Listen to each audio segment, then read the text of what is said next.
Meus queridos irmãos, cumprimento a todos com a paz do Senhor novamente. O livro que eu gostaria de ler hoje se encontra em João, capítulo 6, do versículo 60 em diante. Ali fala: muitos de seus discípulos, ouvindo isso, disseram: duro é esse discurso, quem o pode ouvir? Compreendendo que seus discípulos se queixavam a respeito do que ouviram, Jesus lhe disse: isso vos escandaliza?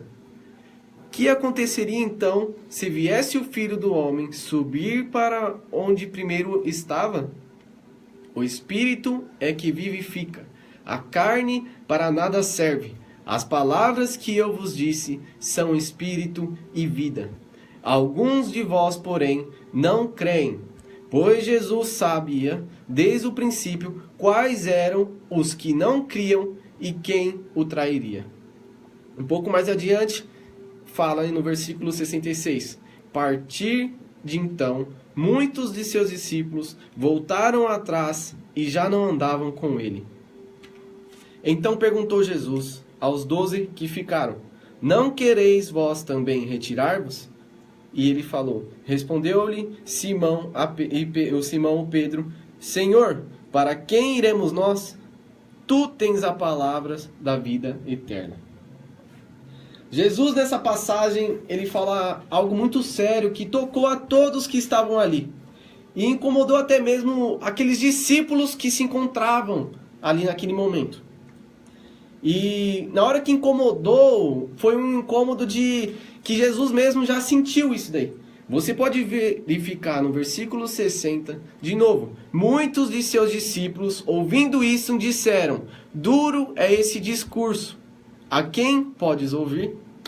Jesus então responde: isso vos escandaliza?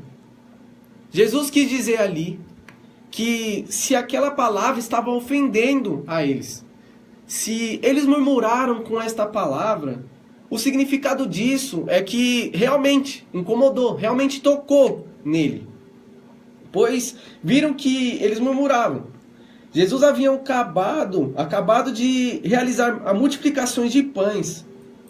Se você vir aqui no versículo 26 comigo, e Jesus fala assim: respondeu Jesus: em verdade vos digo, que me buscais não pelos sinais miraculosos que vistes, mas porque comestes o pão e vos fartastes. Jesus havia acabado de realizar essas multiplicações dos pães, próximo ao mar da Galileia, onde multidões estavam ali atrás de Jesus, em busca de cura, em busca de transformação, de milagres, para expulsar demônios que se encontravam com eles e para se alimentar. Logo depois, Jesus manda os seus discípulos ir atravessar o mar, sentido a Cafarnaum. Jesus ele fica ali, naquele mesmo lugar, enquanto ele se despede daquela multidão, ele manda os seus discípulos ir para aquele lugar, a Cafarnaum, atravessar o mar até chegar nesse local. Chegando no outro dia, aquela mesma multidão voltou a procurar Jesus no mesmo lugar, pois viram que ele não tinha ido com seus discípulos. Percebendo que Jesus não estava mais ali, pois Jesus já tinha feito aquele milagre na madrugada, onde ele andava pelo mar, viu que eles não estavam mais ali, atravessaram o mar então, para encontrar com ele, com a intenção de saciar-se novamente a sua fome. Então eu convido novamente você ler comigo o versículo 26.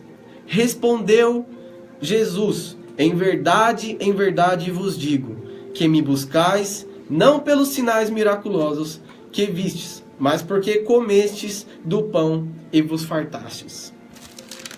Naquele momento, os discípulos que ainda não eram somente os 12, começaram a murmurar, pois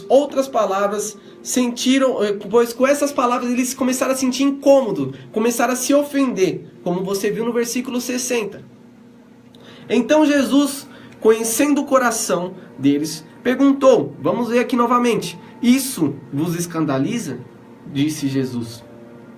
Agora leia comigo o versículo 63, 64 e 66. O espírito que vivifica e a carne que nada serve. As palavras que eu vos disse são espírito e vida. Alguns de vós, porém, não creem, pois Jesus sabia desde o princípio quais eram os que não criam e quem o trairia. No 66, a partir de então, muitos dos discípulos voltaram atrás e já não andavam mais com ele. Agora veja com atenção. Aquela multidão e muitos discípulos que estavam ali para se satisfazer, para satisfazer a sua carne, para satisfazer os seus desejos, que seja material, que seja a sua vontade e não a vontade de Deus. Porém, muitos acreditavam, eu acredito, que muitos acreditavam que estando perto de Jesus, poderia ter mais poder, não precisar mais trabalhar, pelo simples motivo de ele saciar a nossa fome, dar cura para os nossos filhos. E as pessoas estavam mais preocupadas em consigo mesmo, estavam aumentando essa parte da carne e não espiritual. Estavam começando a ter multidões ao redor de Jesus. Porém, não eram multidões que estavam ali em busca da vida eterna. Eram multidões que estavam ali em busca de bens materiais, em busca de alimento. Coisas que só fortificam a carne. Porém, Jesus queria os verdadeiros adoradores. Aqueles que são em espírito, buscam a santidade. Confira comigo de novo, no versículo 63. Jesus ele falou: o espírito é que vivifica, a carne para nada serve. As palavras que eu vos disse são espírito e vida. Então eu quero lhe perguntar esta noite para você: até que ponto você está disposto a seguir Jesus? Até que ponto você está disposto a seguir Jesus? Em todos os sentidos da sua vida. Jesus ele não quer multidões, e sim verdadeiros adoradores. Novamente eu pergunto para você: até que ponto você está disposto a seguir Jesus? Jesus ele supre sim as nossas necessidades. Ele manda a bênção, ele abre as portas para aquilo que a gente não acredita que não tem saída. Ele dá livramento. Quantas vezes ele te livrou, irmão? Mas ele também age no impossível. Assim como diz em Mateus 6, 33. Mas ele faz assim, buscai, pois em primeiro lugar o seu reino e a sua justiça, e todas essas coisas vos serão acrescentadas. Jesus ele faz cura. Jesus realmente, ele faz milagre, ele abençoa, ele te dá carro, ele te dá casa. Mas só que primeiro ele fala: buscai, pois em primeiro lugar o seu reino e a sua justiça, e todas essas coisas vos serão acrescentadas. Jesus está mais preocupado em te dar o pão da vida e você ter a salvação do que se satisfazer com seus desejos materiais que vêm da carne. Primeiro ele quer que você foque no céu. Assim depois as demais coisas serão acrescentadas. O triste é que tem gente, assim como a multidão naquele dia, falava de Jesus, ouvia a palavra dele, mas não estava com ele. Então eu lhe pergunto novamente: até que ponto você está disposto a seguir Jesus? Ah, Mateus, vou seguir Jesus até minha casa. Chegando lá eu coloco uma música do mundo, eu coloco para assistir uma novelinha, não tem nada demais, é só uma novela que passa na televisão. Mateus, eu não coloco música, não coloco novela, mas só que chegando em casa não suporto a minha mulher. Eu acabo discutindo com ela, às vezes eu brigo com ela, bato nela. Ah, mas é na hora do estresse.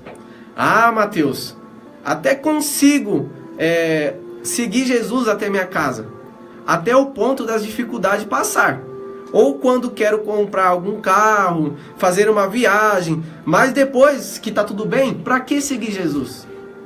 Ou você deve estar pensando: Mateus, essas coisas eu nada faço, Mas lá na minha faculdade, a galera chama para ir para uma festinha. Nada demais, sabe? Eu nem bebo, mas só que eu acabo indo. Querido, Jesus, ele está voltando. É tempo de voltar para os pés de Jesus e o adorar em espírito e em verdade. Você não está aqui para brincadeira. Você existe por uma razão. Os sinais estão claros e Ele está buscando os verdadeiros adoradores. E eu pergunto para você novamente. O quão disposto você está para seguir Jesus? Jesus, Ele te ama. Ele quer dar para você o pão da vida eterna. Mas enquanto isso você está buscando outras coisas. Ah, Mateus, mas eu apareço no domingo lá, dou glória a Deus. Mas só que qual é a sua intenção de ir lá? Você está adorando verdadeiramente, em espírito e em verdade? Ou é porque Deus está te abençoando? Amém, irmão? Deus está te abençoando. Mas só que as coisas não são além disso. As demais coisas serão acrescentadas. O seu foco de ir para a igreja não é para receber bênção, não é para receber carro, não é para receber essas coisas, porque essas coisas são, as demais coisas serão acrescentadas. Jesus já fala, mas o seu foco principal é querer a vida eterna. E eu pergunto novamente para você, até que ponto você está disposto a seguir Jesus? O Jesus verdadeiro, aquele que dá o pão da vida, e não aquele que você pensa que só te dá coisas em trocas de bem materiais. Jesus, ele cura. Jesus, ele salva vidas. Jesus, ele dá livramento. Mas só que o foco dele não é só isso. O foco dele é o pão da vida eterna. Ele quer te dar esse pão. Mateus, agora eu entendi e quero mudar. O que eu devo fazer? O primeiro passo que você deve fazer é pedir perdão a Deus e aqueles que você sentir no coração que falhou. Quantas vezes você já machucou alguém? Quantas vezes você passou por uma pessoa e não deu muita atenção, mas essa pessoa se sentiu machucada? O primeiro passo que você deve fazer é pedir perdão a Deus. Ir atrás dessa pessoa e pedir perdão para ela também. Assim, você libera em você um cargo que ficou preso dentro de você. O segundo passo, não busque fazer os desejos da carne, e sim fazer a vontade de Deus, que é boa e agradável. Quando nós entramos para fazer a vontade de Deus, tudo flui. Ah, Mateus, mas só que... Então você está falando que não vai ter problema? Não, no mundo nós teremos aflições. Só que com Jesus, Ele envia o Espírito Santo, o Consolador, e nos acalma e nos dá sabedoria para agir. Porque quando nós fazemos a vontade dEle, Ele vem e nos dá a direção certa. O terceiro passo que você deve fazer agora é crer no Jesus em espírito e em verdade. Pois Ele morreu na cruz para que nós pudéssemos ter a vida eterna. E não somente para atender os nossos desejos.